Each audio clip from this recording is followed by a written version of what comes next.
Hello and welcome to CTN. To learn more about the show, please visit CIOTalkNetwork.com. And today's topic is redefining leadership culture and organizational structure in the Gen AI era. So what are we talking about here? So essentially, we know that generative AI is transforming what we do in our personal lives and professionally, and also at the organizational level, what we see is the way we are working, the way we are making decisions, and the way we are collaborating. Everything is getting fundamentally changed and or impacted by generative AI. So when leaders are looking at this situation, they have got some challenges. They are looking at how to redefine the roles.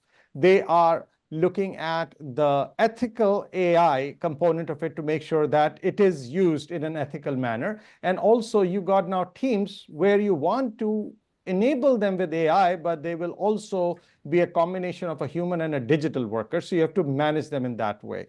So while there are challenges, we also don't want to undermine the opportunities it brings because it's going to give us innovation and growth. So the basic questions come: how can leaders stay agile while keeping the strategy intact? That's one. Then how do we build a culture of upskilling and innovation?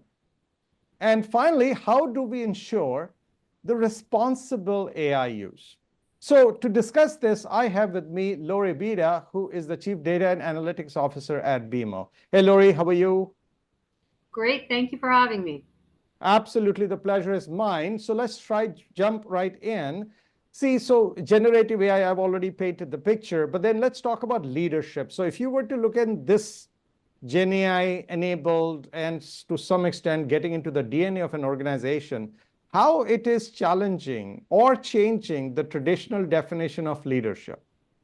Everybody's in the business of Gen AI these days, and we're all also on the hunt for incremental revenue and cost savings. And we realize that some of the automation and intelligence afforded by Gen AI enables this. So people are trying in a vast way to educate themselves on all the potential affiliated with Gen AI. So they're sort of pinch hitting as bit business, a bit technologist.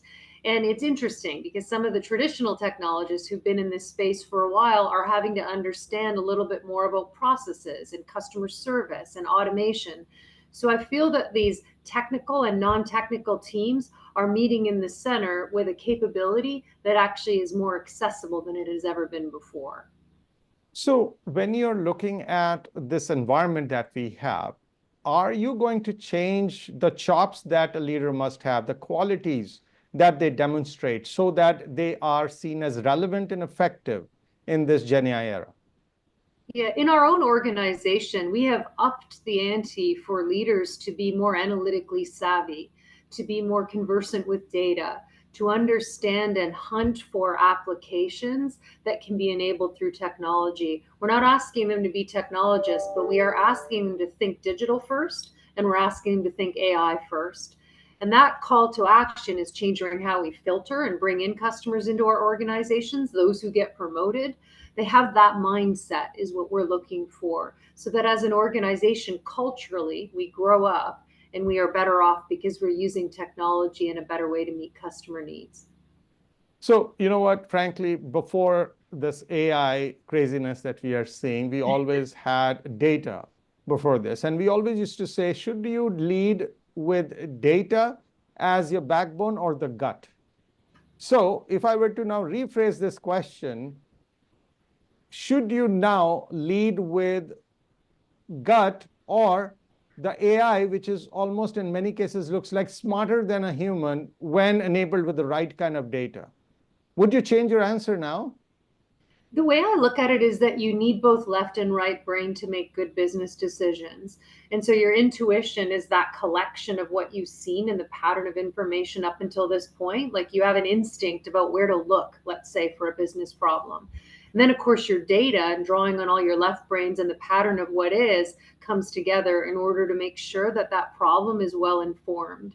And so I don't see them as opposite ends of the spectrum. In fact, some of the most brilliant analysts I've ever worked with are highly, highly artistic, and at the same time, they're engineers, they're scientists, they're physicists. So they're constantly pulling from left and right brain. And I think you need both to envision what could be possible for the future of a customer, to envision what it would look like to engage with them in a new normal and stuff you've not seen before, and then the wisdom and intelligence to know when to step aside and let data do its work and have it produce answers for you that you've maybe not even seen before. So I do think you need a bit of art and science in this new normal in order to succeed. So when you're looking at any new disruption, which is supposed to threaten an employment or your livelihood, and you want the same set of people to also embrace it because you feel it's going to help them and it's going to help the business. It's not easy, and in some cases, it will have passive and active resistance. And these things have happened in the past as well. What is new, more, or different? Number one, in the type of challenge this AI is bringing with this, them totally, fundamentally getting eradicated as a role, what they have spent, many, many decades working on. And secondly, this is so totally so new that you can't come and claim, though nothing is going to change, because it is changing things which we never thought will change. How is the leadership handling this compared to any other existential threat of sorts when it came to the professional life of an individual? And you want at the same time these people to go full throttle with it. Yeah, there's sort of this curious fearfulness as we put our toe in the water to explore all the applications of AI. And I would say in some cases, we're going in very forensically, identifying areas where we know that technology or automation, specifically, and even Gen AI and chatbots, can replace the work of other humans. Like in cases we know that, where especially in knowledge working space, where you're drawing on policies and sets of libraries of information, and you realize that you can train a bot to do that. The thing that we are finding is that a lot of the folks who are in some of those roles are saying to us, you know what, it's really hard to do these roles. And sometimes we don't always get it right because we're drawing on all this information. So we can see how technology can help us. But then I think what you'll see and what we're seeing is sort of this retooling and recasting of roles with customer in mind. So that which can be automated, organizations are going to do it. They're going to look for opportunities to be able to put Gen AI against that problem. And then you've got folks over here who have a skill set, which is maybe customer service related or the ability to be able to assist a customer. And we're evolving some of those skills so that they can be in more needs-based roles where they can have conversations on an ongoing basis with customers. But you're right that there's a lot of this resistance and curiosity and fearfulness, but they're in the tent trying to figure out how to solve that problem with the hopes that the types of jobs available at the end of it are changed, that they're different, that some of their skill sets are transferable from one place to another and portable. So we're at that point right now where there's a lot of unknowns, right, around what jobs end up disappearing on account of the AI era and what kind of jobs are transforming on account of the AI era. And we're right in that mucky middle. So the recipe, what you are seeing being utilized, do you think there has to be variation and you got to go more surgical? Because even within the workforce, you'd find some people who would be less fearful. In fact, they would embrace it a little more wholeheartedly than the other people who say, I care less, I did not sign up for this madness.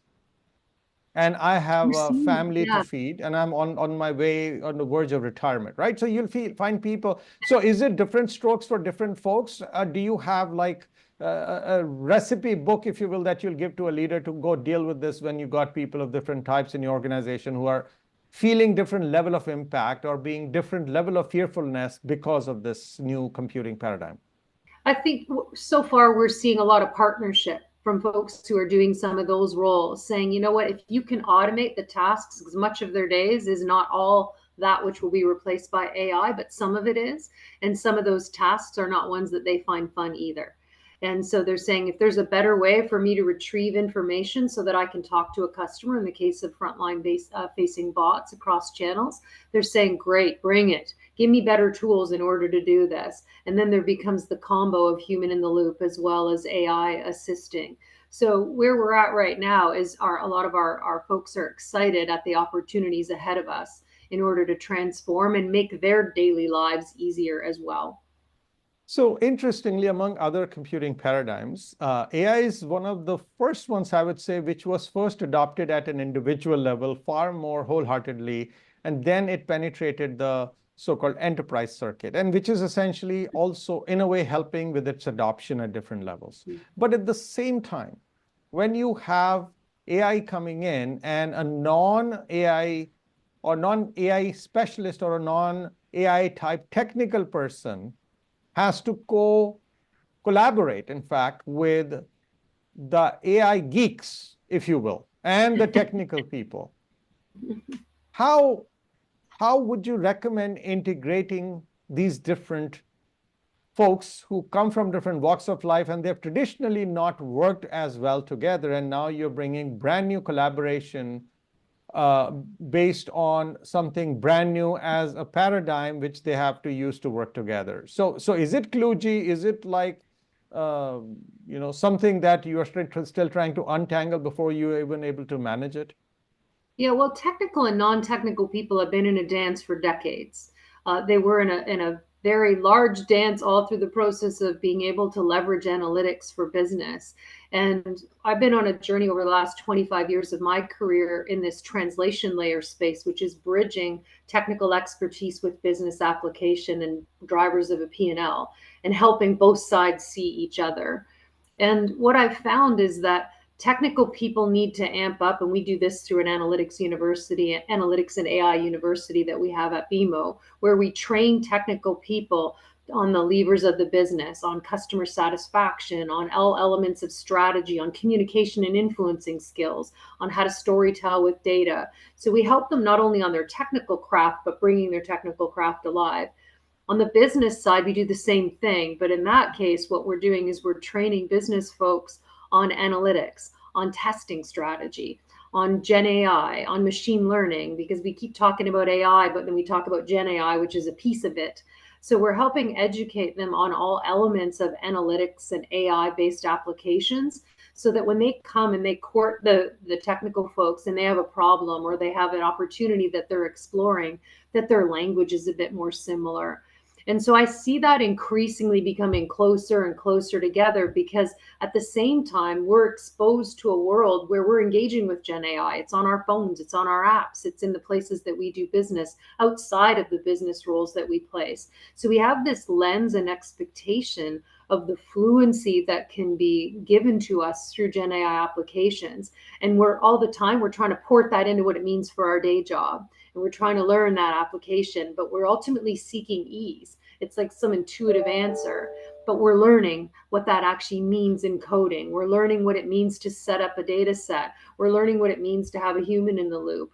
So we're learning what it means to actually set up the environment. So there's all this learning on both ends, on the technical side and as well as the business side. And we're at this interesting, I think you called mucky middle. We're at this point where they're all trying to learn how the other half speaks. And it's fun, I will say, but we're right in the middle of that.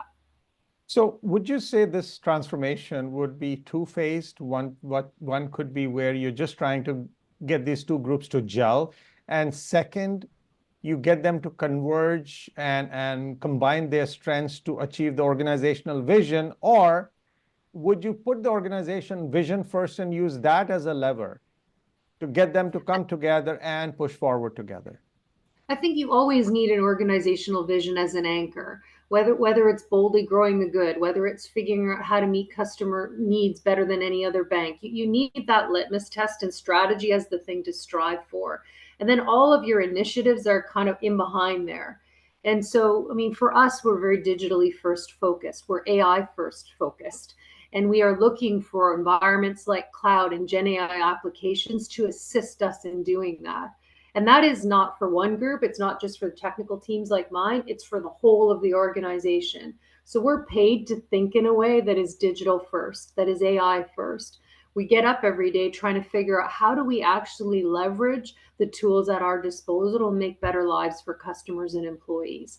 We're anchored there. So I think you need to start there so that the expectation or the watermark that you have for employees is you get up thinking like that. And when you do, innovation comes. And if you don't have the technical expertise to, say, stand up an AI environment or understand how to train a bot, you phone a friend who does know how to do that. But you're also thinking in the back of your mind, based on the role that you have, whether it's a policy role, whether it's customer service, whether you're a frontline banker, whether you're creating products, you're thinking digital and AI first when you get up. And then you're phoning a friend for the technical expertise. Would you say this phenomena about the generative AI coming, is it so different that you have to fundamentally rethink even the org structure to better or more effectively manage it, or even to get started with managing the outcomes? Or is it business as usual when it comes to that underlying organizational structure that's needed to pull this off? It's different. It's different because what happens when something is generative, it by definition is creating. It's creating its own creations. So therefore, governance is different. And then how do you govern something like that? What do you stand up in the center in order to make sure that if you're building Gen AI within an application or you're building it at the center, how do they link? How do they link to your policies? So I think as this grows up, there's a centralized function that you need in order to stand up guardrails for AI to be safe and well governed and good for customers and good for company. You need that. And those types of policies have to be set up at the center of the organization. Then on top of that, you need to enable it. So you need environments that are stood up, that are thoughtfully created in order to have bridges between islands, because else you have bot here, bot there, bot there, bot, everything is self-learning, and there's no bridges to connect those pieces of technology and connecting the data flow. So at that center, you need architecture and you need the ability to stand up what that's going to look like and how all of those pieces are going to connect. And then I would contend, in order to be effective and efficient and innovate, you need to have innovation at the edges. So you need business units and channels with those guardrails in mind at the center and working within the parameters of them, innovating. Like you need analysts and business people going, how do I actually improve my business? And what does that look like? And in our organization, we've stood up these center functions as I've described. And then we have the business units who have also technical expertise, but they're running on those guardrails and they're charged with getting up every day, thinking digital and AI first within the parameters of their own business units that they manage. And we find that that works because you get a good amount of domain expertise happening at the business unit level, whether you're running a channel or a business banking segment or a personal banking or commercial banking. They know their space really well, and they're getting up every day ideating and making sure that they use technology to improve the applications. But they borrow the expertise at the center in order to make sure that they're operating within proper guardrails. And I think those are the organizational implications at this point in time that I'm seeing most often. They're a bit of a hybrid model for good reason. But if you put everything into a center function, depending upon the size of your organization, you could risk thwarting innovation. So businesses are excited. The business leaders want to get things done yesterday, we anyways know. So they want to create things they never created. They want to accelerate whatever growth they could get. With that agility, greed, in a positive way, they want to grow the organization, get a better shareholder value. All of that said, ethical and responsible AI use still seems like more a job, or people who are evangelists of that are talking more about that versus the people and in the boardroom. And that's been seen across the board. At least that's been reported in many cases. So how do we prevent this organizational agility to trump the very need for us to put guardrails before it gets out of hand? It's a serious issue which we want to preempt. It sure is, but I think that when you set policy and governance, and you reward people based on it, you monitor and you track based on it, you have an ecosystem by design that is integrated in a certain way. You set up, I'll just say, highways on which cars can ride. And some cars are going to go a little faster than other cars are going to go, but they're headed in the same direction because the highway is moving in the same direction. And you have oversight functions, which we do. And banking is famous for obviously having a lot of governance and a lot of external governance and internal governance, which you need in cases where you're poised on that tipping point of great innovation, and just generally to do well by customers. So I don't fear it. I fear that sometimes we will look at the opportunities ahead of us and be almost like frozen into inaction, not liberated by the opportunities that are ahead of us. There's smart people that you can draw on within your organizations to sort out how to do this in a way that is good for customers and good for company. And there are disciplined processes that you put in place to intervene and validate, as you do with most model validation. You come over the top and go, is this by design working the way we hoped it would? Is it working differently or better than when we had human fully in the loop? Like you test it along the way, and you have those processes in place to ensure that what you designed is occurring. And so I think that combination of governance, process, and just good leadership is the proper antidote to making sure that AI is both useful as well as it protects us. One was human inflicted, or there's a risk of humans getting tempted and they may cause such issues, and against which you are mentioning that if you put the right guardrails, it should work.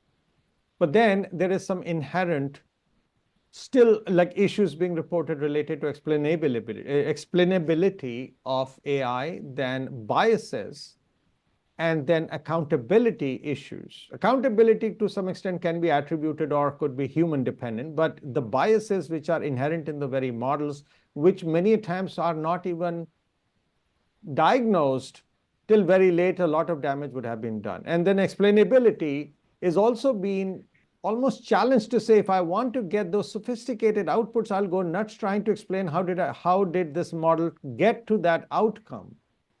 So that will also slow us down. So how do I eat the cake and have it too, in your view?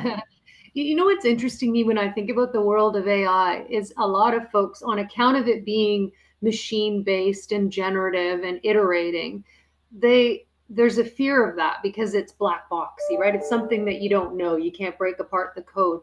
But the reality is there's bias in processes today.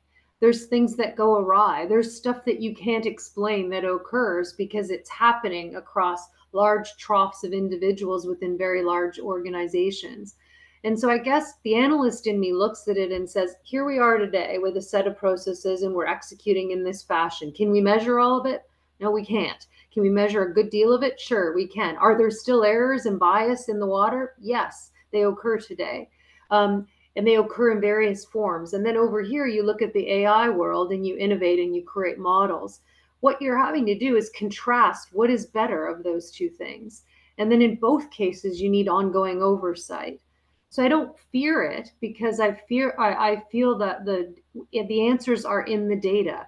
The answers are in the processes, and I feel protected by the guardrails. And if you have those in place, and you're ongoing validating and looking and making sure that the decisions make sense along the way, then you're incrementally getting better at every turn.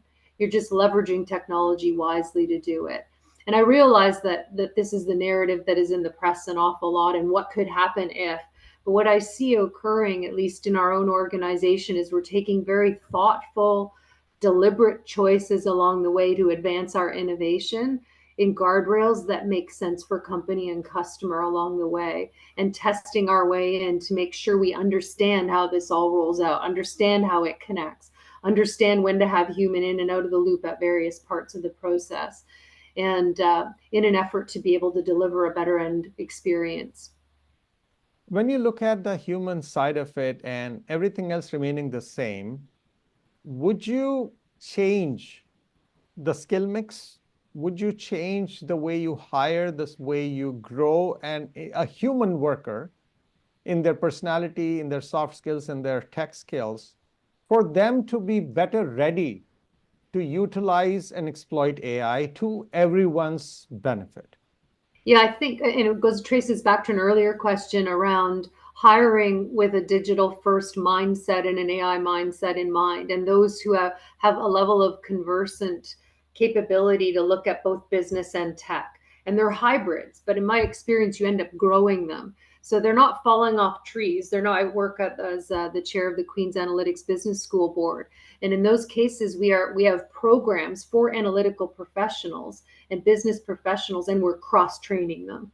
But that generation of people are still growing up, and there we are now in a situation where there is still a where demand far outpaces supply in the analytics space, and the folks who understand both, who both understand analytics and AI as well as business, they're few and far between. So in businesses that I think are being strategic and thoughtful about AI applications, they're cross-training them. They're nesting them in agile teams. They're leveraging AI at all parts of their business and testing it out. But they're nesting technical people with non-technical people so that they end up thinking that way. And most definitely we're looking for them in the market, but what I have found so far is you can't find them all. And if you find them, they're highly sought after, and they're very expensive to obtain. So you end up with this discipline and strategy where you're constantly thinking AI and business, AI and business. You're constantly having that vacillation and that cross-pollination between tech and other talent in the organization on the business side to make sure that we grow up with some level of proficiency on AI everywhere. This crusade of digital first and business first started when we got onto this digital transformation bandwagon, right? Yeah. And we were using these terms, and yes, there were certain upskillings or reskillings, and there were things that were done, and people did. There are some good stories, and then people were also sounding like tired warriors, because God knows how will we get those people at that speed and that much variety where things were evolving. Would you take this as digital 5.0, if you will, AI as that, and then it is more of the same, and as long as you keep getting people and you bring incremental changes versus fundamentally disruptive changes where there is a creative destruction? Is that what we need to do? Or whatever we started with the digital transformation journey, this one is more like an add-on assistive tool, a highly intelligent assistive tool, that's about it? Or should we look at it with a new lens altogether? It's a bit of both. It is digital on steroids, or that evolution on steroids, but then there's newness in it, right?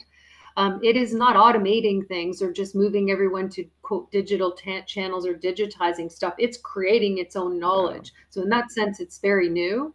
But in the other sense, in some of the principles around digital first strategies and human-centered design and agile teams, and a lot of those, we're going to borrow and augment and take that learning with us. And then we're going to apply it to broader applications. So it's an and statement for sure. All right. So, Lori, you mentioned about the different ways people can be upskilled, reskilled, and you can make them the best they can be. And frankly, for AI to be effective, you need people, and you need the right kind of people who you've invested in. But the bigger question now is everybody wants them. They can get a job anywhere in the world. So how do you keep them? How do you keep them? How do you keep them motivated? How do you keep them learning so that they become ever more valuable for you and they stick around and keep creating value for the organization? Yeah, I love this question. We're in a global talent war to hang on to analytical talent, and you need them to get an edge in AI. And so we at BMO, we have a world-class analytics university. We are deliberately training up and skilling analysts. We have top tier winning culture scores, upwards of 90%, and retention rates that are the highest in our industry. But we spend a ton of time training and helping our analysts learn and amplify their skills, giving them opportunities to learn different things across business units, and a wild amount of time on culture. It is what differentiates and separates. And you create a petri dish where analysts can learn and collaborate with other analysts and solve interesting problems. You hang on to them. They're happy, and the organizations get the benefit of that. And that cannot be underestimated, because in order to get innovation in the space of AI, you need the people to build it. You need the people to train them. You need the people to set up the environments. And these are the same people who are being pursued by our competitors every single day. So you want a really strong, analytically driven organization, you focus on keeping your people happy. And when you do this investment in them, does that ensure by design the retention and the motivation where they're intrinsically motivated to continue to stick around and also continue to learn ever more? Yeah, I've been working with analysts for over 30 years. And as an analyst myself, you're in love with the problem. So you give them interesting problems to solve. It keeps your mind going and it's very interesting and thought provoking. So you match really good talent up with interesting tasks. That helps sustain you for sure. And then you need an infrastructure of learning and development and the ability to be able to progress in organizations so that they can apply their talents to different places. And I would not underestimate how powerful it is when you think about organizational design on who you surround analysts with. They're a quietly inspired group, but they like to be thought provoked and they like to be surrounded by great ideation. They like to learn. And so we have hybrid models where we have analysts sitting in a center so that they technically can collaborate with others. But our hybrid model is that they are also nested with our business partners. So they get the best of both worlds. They get technically really sound and they can draw on coding expertise and technical expertise from their friends, while at the same time they're learning and applying to the business on an ongoing basis, and they're sitting at the management tables of those business partners. So it's relevant analytics, it's relevant AI applications. They hear voice of customer. They're not in the background coding. They're there nested every day in the problems of the business, and they see the opportunities in the way business partners would. And when you do that, you get this hybrid developing within an organization that are rich and applicable, and they're happy doing it. So now let's talk about this last holy grail question. So everyone else is going to work on it, and this is a change management issue, right? Any other disruption Sure that is. happens. And then if leaders had to look at themselves and they had to not necessarily redefine, but rethink what leadership is going to be in this newer era, because we're not going back. There's no pre-AI era being thought of anymore. So it's going to be there with us.